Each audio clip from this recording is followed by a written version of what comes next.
Wow. Thank you so much, Bob. I'm just overwhelmed.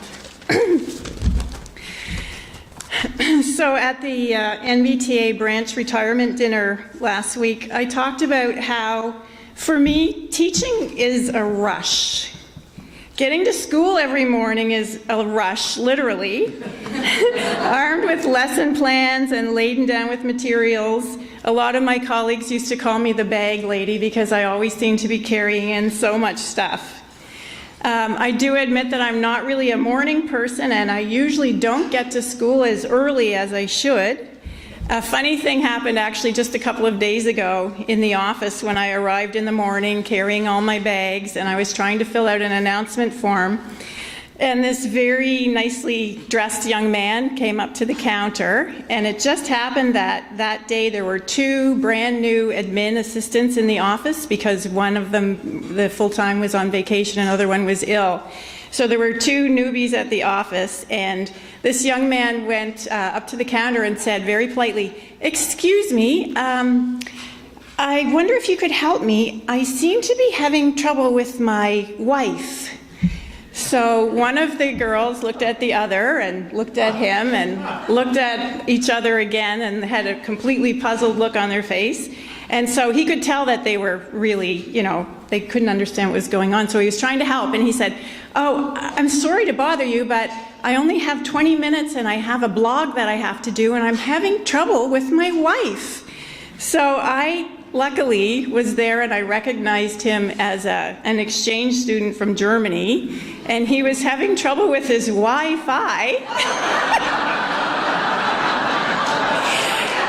He wasn't just a random person off the street looking for free marital advice.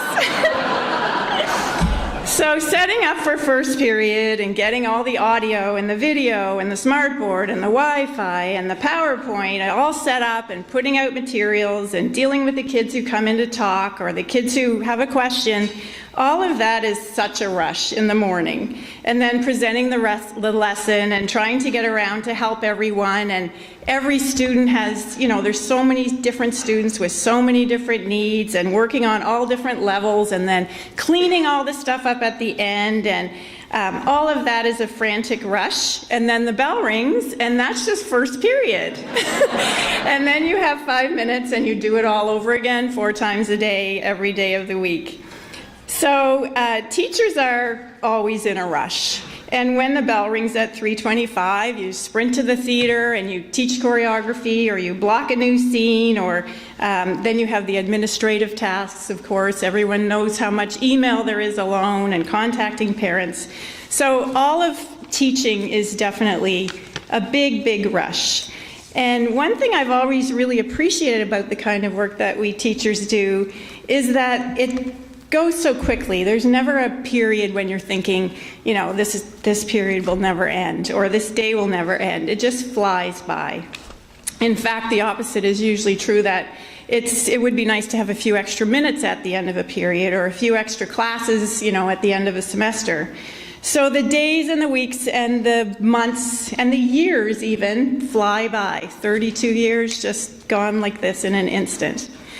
It seems like just yesterday that I started in my first job teaching art. It was at Quispamsis Junior High School.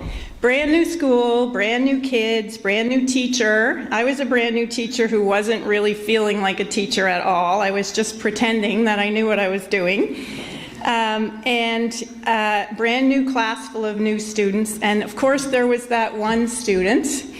Everyone knows there's always that one student. And my most memorable student's name was Sean, and I remember him very, very well. Sean loved to push buttons. He loved to keep things entertaining. He loved to visit the office as often as he possibly could. I think he was going for some kind of a record to see who could spend the most time in the office, and that was when they still had the strap. So Sean also, though, was very personable. All of his classmates really admired him and liked him. He was very friendly, very nice, and very, very clever. So it's 1986, and every single day after lunch we had sustained silent reading, where everyone in the whole school had to read for half an hour, even the teachers, even the office staff, even the custodians. The whole school was quietly reading for half an hour. So every single day when I glanced up from my novel to check out my classroom, there was Sean every day, and he was staring at me with a huge smile on his face like this. And so for a while I just kind of gave him like the hairy eyeball, and that didn't work. So after a few episodes of this, I said, "Sean, what are you staring at?" And of course everyone in the room looked up, and he said, "I really like your earrings." So I took off my earrings and I stomped over to Sean's desk and I put them on the motorcycle magazine that he had open on his desk, and I said, "Okay, there. Now you can look at them all you want." And he, clever Sean, very quickly, instantly looked at me with that huge smile, and by now everyone in the class was paying attention to him, which was what he was seeking. He said, "I like your skirt too."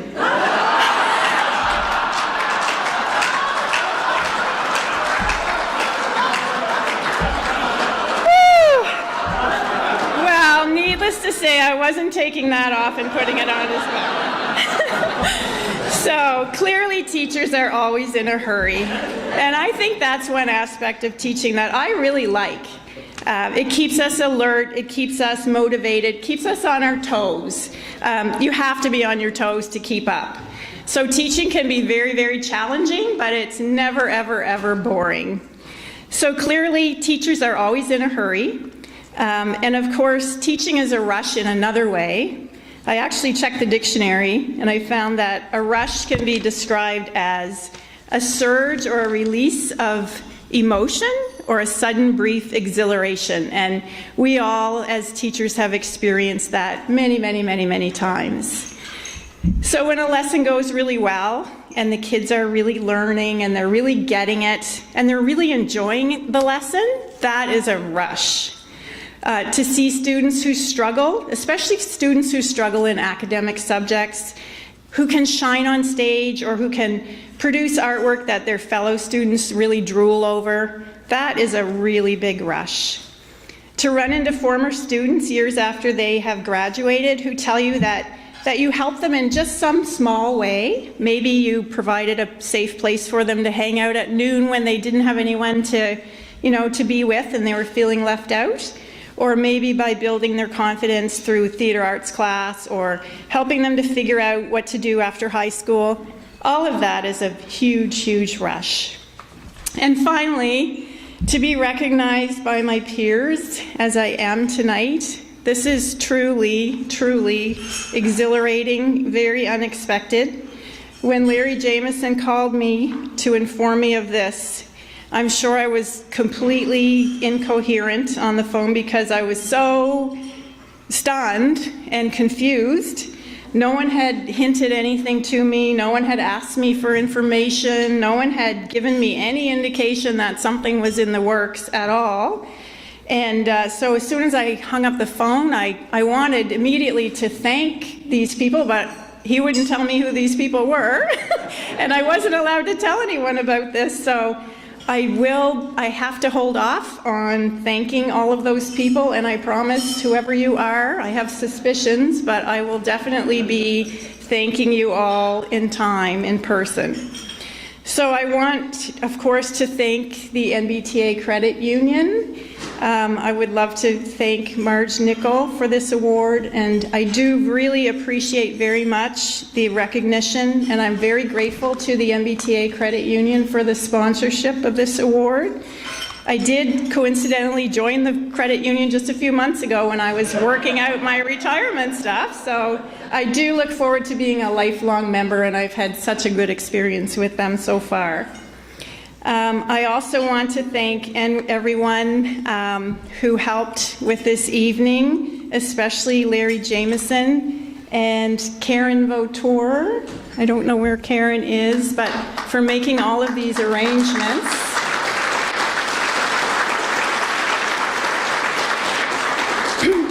I want to thank Blake Robichaud for, I know that he had a lot to do with gathering all that material together. And I also would like to thank Rick Cummings for hosting me this evening. And all the volunteers and all of the staff at NBTA for all of the hard work that you do for teachers, George Daly and everyone else at NBTA. I'd like to thank my colleagues who have nominated me, even though I'm not sure who they are yet. They were very sneaky. I do intend to find out who they are and thank them. And from what I understand, there was a great deal of work that went into this award, and I am very, very thankful that I'm surrounded by such thoughtful people. I also want to thank my fellow staff and the administrators at Sussex High School and all of the schools where I've worked. I have always felt very supported by my staff and my administration. And I've worked with so many wonderful teachers that I don't even want to start naming them because I'm sure I would leave someone out. I would be remiss, though, if I didn't mention my dear friend Phyllis Corbett, who's here tonight, who has taught me every single thing I know about theater, and I suspect that Phyllis had a little hand in this tonight, so I thank you very, very much. Finally, I would like to thank my awesome family, my mom and dad, for helping me go to art school when they probably wish that I had gone to law school or studied business or something more practical. I'm happy to have my sister Donna here tonight, and she's a chartered accountant, so there's one in the family. My two lovely daughters, Kelly, who's here tonight, and Amy. Hi, Amy in Halifax. They never complained about me spending so much time at school. In fact, they were usually there with me from the time they were old enough. They were sewing and painting sets and trying out art projects and spending an awful lot of time with me at school. And I'm really grateful that they liked the same things I did. They liked creative things, so it worked out beautifully. Finally, my husband, Alan, who is quite ill and couldn't be here tonight. Hi, Alan. He, again, has always supported me and all my endeavors and has never complained about me, all my commitments at school, and I do appreciate that very much. So, to quote the iconic Canadian band, Crowbar, oh, what a feeling, what a rush. Thank you very, very much.